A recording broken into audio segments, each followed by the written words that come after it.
Eu já soltei neste ano um monte de dicas avançadas, porque tem muita gente no canal que quer medicina e que já fez mais de 140 acertos, mas a verdade é que você consegue melhorar muito o seu desempenho seguindo algumas dicas muito pequenas e simples que qualquer pessoa pode implementar. Então nesse vídeo eu vou te dar cerca de 25 dicas de otimização de rotina, super simples, todo mundo pode fazer, e no acúmulo dessas dicas e usando elas ao longo do ano, você vai conseguir melhorar muito o seu rendimento. Então bora começar. Primeira coisa do seu dia. Quando você estiver tomando café da manhã, sem perder muito tempo, dá uma planejada no seu dia. Coloca lá as atividades que você pretende fazer durante o dia para não se perder, para ter uma meta, e isso ajuda muito a não procrastinar. Não precisa ser algo complexo, algumas palavras só. Então, ó, primeira coisa, vou estudar tal bloco, depois vou fazer questão de tal matéria, depois vou ler um trecho de tal apostila, depois vou estudar aquele outro bloco, assim, bem simples. E claro, tenta ser realista na meta que você coloca, porque é aquilo, uma meta que você consegue cumprir vai te deixar feliz, uma meta que você não consegue cumprir vai te deixar triste.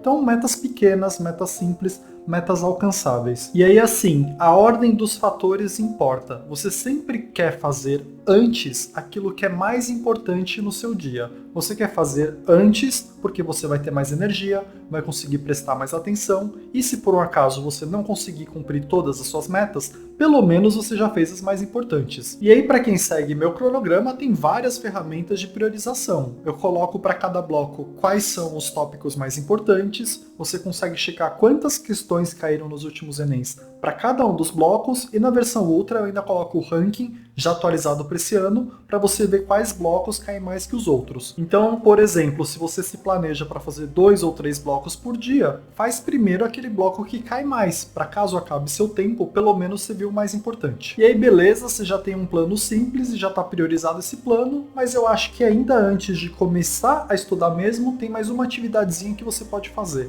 Eu acho que compensa, antes de começar determinado bloco, você dar uma olhada rapidinho, coisa de 5 minutos, no último bloco que você fez daquela matéria. E essa é uma oportunidade para você fazer uma breve revisão, para você se situar na matéria, e eventualmente você vai fazer um bloco que depende de conhecimento prévio para conseguir ser feito direitinho. Então compensa dar essa olhada rápida, em 5 minutos, só olha para a folhinha que você fez da última matéria do último estudo. E aí você vai para o estudo em si do primeiro bloco do dia, e uma das coisas mais importantes antes de sair lendo um monte de coisa, antes de sair vendo um monte de vídeo, é dar uma olhada geral no que vai ser esse bloco. Então sabe quando um professor vai começar uma matéria nova, que ele fala no começo da aula assim, ó, hoje eu vou falar sobre isso, isso e isso. É legal esse momento porque ele primeiro fortalece a sua metacognição e segundo lugar, você não fica tão perdido na matéria. Você meio que já sabe o que vai ter que ver, quais são suas pendências e o que é mais importante ou menos importante. Então, antes de sair lendo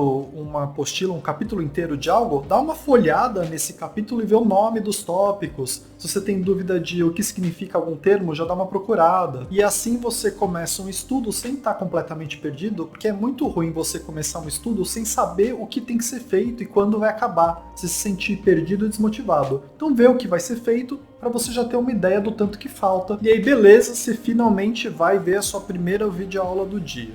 Na videoaula, o mais importante não é você copiar a lousa do professor, o mais importante é você prestar atenção. Hoje em dia você tem milhares de fontes, e até de graça na internet, com toda a matéria. Você não precisa ter esse preciosismo de copiar cada detalhe do que o professor fala ou do que o professor põe na lousa. Mas é importante você prestar muita atenção no que ele fala, para entender o que ele está falando e fazer uma breve anotação do que você considera mais importante, daquilo que você acha que vai cair na prova que você vai prestar no final do ano e daquelas coisas que você acha que tem maior chance de esquecer.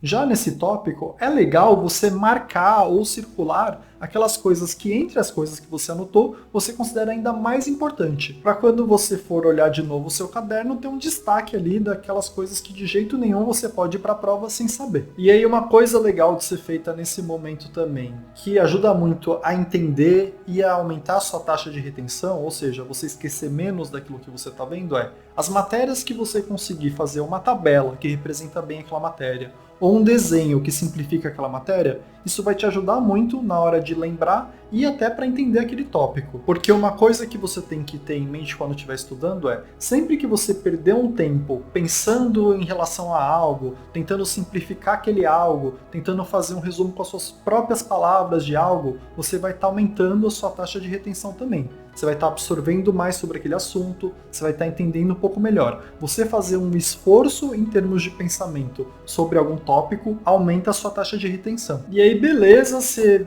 fez a teoria e a teoria pode ser feita de várias formas diferentes. Você precisa descobrir para você o que funciona melhor para cada matéria e cada bloco. Tem gente que se dá melhor com videoaulas longas, tem gente que gosta de aulas curtinhas de resumo, tem gente que gosta de usar resumos da internet, tem gente que gosta de ler apostila de cursinho. Tem várias formas e cada forma vai ser melhor para você em determinado momento. Você precisa testar e ver o que funciona melhor para você para cada matéria. E aí, uma coisa muito importante de ser falada é, se determinada fonte não está sendo boa para você, não está funcionando para você, ou está demorando mais tempo do que você tem, ou você não consegue fazer nenhuma questão depois do que você aprendeu com aquela fonte, simplesmente troca de fonte. Você tem um excesso de fontes na internet. Procura uma que para determinada matéria funciona bem para você. Mas enfim, você já deu um jeito de ver a teoria, é muito importante você sempre fazer questão da teoria que você viu. A questão não só vai ver as falhas que você teve durante seu estudo teórico, como vai fazer com que você treine bastante aquele tópico para acertar no dia da prova e lembre mais dele, porque associar teoria e prática tem uma taxa de retenção maior do que apenas ver teoria ou apenas ver prática. É bom fazer os dois. Então, se você está usando muito tempo para teoria a ponto de não conseguir fazer quase nenhuma questão, é melhor você reduzir o seu lado teórico ou ver uma fonte mais rápida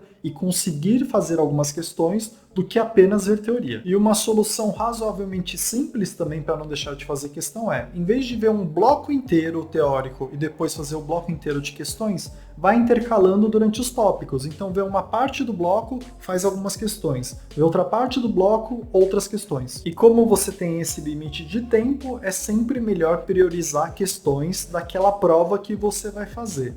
É útil fazer questões de outras provas, mas se você tem um tempo restrito, você quer entender o jeito que a prova costuma cobrar aqueles blocos, aqueles tópicos. Então, se você for fazer uma bateria de questões de determinado assunto, coloca na frente as questões da prova que você vai fazer. E aqui é importante falar um pouquinho sobre correção. É muito importante que você faça direitinho a correção, mesmo que isso tome bastante tempo. É melhor você fazer menos questões corrigindo bem do que fazer um monte de questão sem corrigir nada. Correção é uma parte muito importante do seu estudo. É um dos momentos que você mais aprende. É literalmente o momento que você vai identificar suas falhas e corrigir as suas falhas. Então não tem como pular essa parte do processo. Outra coisa importante de ser dita em relação à correção é que é sempre melhor você fazer a correção o mais rápido possível. Eu já vi gente fazendo simulado com medo de ver a nota e não corrigindo a prova ou deixando para corrigir uma semana depois para não ficar triste. Essa sua emoção em relação à prova, às vezes você fica triste, às vezes você fica com raiva, às vezes você fica extremamente curioso, é boa para o seu aprendizado. É comprovado que a gente retém muito mais as informações quando a gente tem um vínculo emocional com elas. Então você quer usar isso a seu favor, quando você acabar um simulado ou uma lista de questões, aproveita e já corrige. Primeiro que você vai lembrar das questões bem melhor, então vai ser mais fácil corrigir suas falhas, e essa emoção em relação ao que você fez vai te ajudar a nunca mais esquecer aquelas coisas. E outra coisa bem importante de ser falada no período de estudo teórico e questões é, sempre que você tiver uma dúvida, seja ela de teoria ou de vocabulário, vai e tira a sua dúvida. Você tem celular hoje em dia, você pode usar quando for bom para você. Pensa na diferença de conhecimento entre uma pessoa que sempre teve um monte de dúvidas, sei lá, várias dúvidas diárias e nunca tirou essas dúvidas, em relação a uma pessoa que toda vez que tem uma dúvida em relação ao Enem, ou de vocabulário, ou de qualquer coisa, vai lá e tira aquela dúvida. A pessoa que está resolvendo essas dúvidas está crescendo muito mais, porque é acumulativo isso. São várias vezes durante o dia, várias vezes durante o ano. Você vai crescendo só de tirar suas dúvidas. E se por um acaso você não puder tirar a dúvida naquele instante, anota em algum lugar. E mais uma coisa que eu não posso deixar de falar também nessa parte do estudo, que é teoria e questões, é Se você chegou num ponto do seu dia que você está lendo e já não está absorvendo nada, porque sua mente não está ali ou porque você está muito cansado, para seu estudo para dar uma reiniciada. É muito melhor você fazer uns 3 estudos de meia hora cada, mas sempre atento, fazendo pausas de 10 minutos, e aí você perderia 2 horas, do que fazer 2 horas seguidas, mas 1 hora inteira desse período você estava totalmente cansado e não aprendeu nada. Então percebeu que não está rendendo nada seu estudo? Muda de atividade, vai no banheiro e passa uma água no rosto. Não fica estudando se você não está aprendendo, não está entendendo nada. Isso é perda de tempo. Vale mais a pena uma pequena pausa ou simplesmente trocar de atividade do que ficar nessa inércia sem aprender nada. E aí outra coisa que eu vejo muita preocupação em relação à teoria e questões é atraso na matéria. Então você não conseguiu ver a teoria inteira ou você não conseguiu fazer todas as questões que você gostaria. Isso é normal, todo mundo passa por isso. O importante é não se desesperar, sempre começar pelas coisas mais importantes, que eu já falei aqui que vai fazer no seu planejamento essa priorização, e na hora de fazer questões, você sempre vai começar por questões da banca que você vai prestar. Então só de fazer isso, o atraso já não é tão importante assim, porque você deixou de lado as coisas menos importantes, mas você também pode simplesmente anotar para fazer em algum outro momento, quando sobrar tempo, quando você for fazer a revisão, você aproveita e dá mais uma olhada naquele tópico, quando você for tirar uma dúvida, você aproveita e dá uma mini estudada. Você não precisa aprender tudo de uma vez só. Você pode dividir o seu estudo e às vezes é até melhor, porque dá um tempo de você digerir aquilo que você viu no passado e aí você vai aprender com um novo olhar. Então, sem desespero com atraso. Começa sempre pelo que é mais importante, para quando acabar o tempo você pelo menos ter visto o que é mais importante, e em vez de se desesperar, faz uma anotação em um lugar para você ver depois. E eu já te falei aqui nesse vídeo 3 momentos que é legal você fazer a anotação, e o jeito que eu fazia eu me mandava uma mensagem no WhatsApp com essas anotações. Quais são as 3 anotações que eu já te falei aqui? Uma, você tem que anotar as metas do seu dia para ter um norte aí no seu estudo. Você vai ter dúvidas que você não vai conseguir tirar naquele exato momento. Você anota as dúvidas para tirar depois e você vai ter as pendências para estudar em outro momento também. Você também pode se mandar uma mensagem com esse conteúdo. E fazendo assim, a qualquer instante você pode abrir seu celular e ver o que está faltando no dia. É um pouco mais simples de você administrar aquilo que precisa ser feito e você vai ter um controle das coisas que você não fez também. E claro que essas anotações não tem nada a ver com as anotações que você vai fazer durante a aula, que aí você pode pôr numa folha. O que eu gostava de fazer em relação aos tópicos e blocos eu pegava uma folha em branco e tentava deixar uma matéria inteira de uma aula em uma página. Quando era uma matéria muito complexa ou demorada, eu tentava usar frente e verso, que daria uma folha. E fazendo dessa forma, eu deixava a minha base teórica mais enxuta para fazer revisão depois, porque é algo importante de ser feito, além de teoria e prática, é revisão. Revisão tem que fazer parte do seu planejamento semanal, às vezes até diário. Fazer revisão é tão importante quanto teoria e quanto fazer questões. Tudo que você não treina ou não faz revisão, você esquece depois. Então você precisa pôr na sua agenda essas revisões. O método de revisão que a gente usa normalmente é o método revisão ativa e revisão espaçada. E aí eu não vou explicar nesse instante o que é isso, mas eu vou colocar um vídeo na descrição. É melhor você, ao invés de fazer revisão passiva eventualmente, você usar a revisão ativa e espaçada,